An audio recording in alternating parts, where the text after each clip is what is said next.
আলহামদুলিল্লাহ, আমরা এখন কুমিল্লার বিখ্যাত নূরজাহান হোটেলে আসছি। নূরজাহান হোটেলে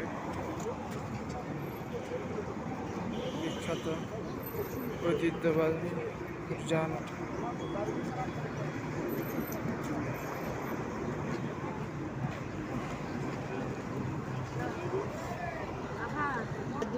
কুমিল্লার মধ্যে বিখ্যাত হোটেল নূরজাহানে আমরা এই মুহূর্তে কুমিল্লা বিখ্যাত নূরজাহান হোটেলে আমরা প্রবেশ করতেছি।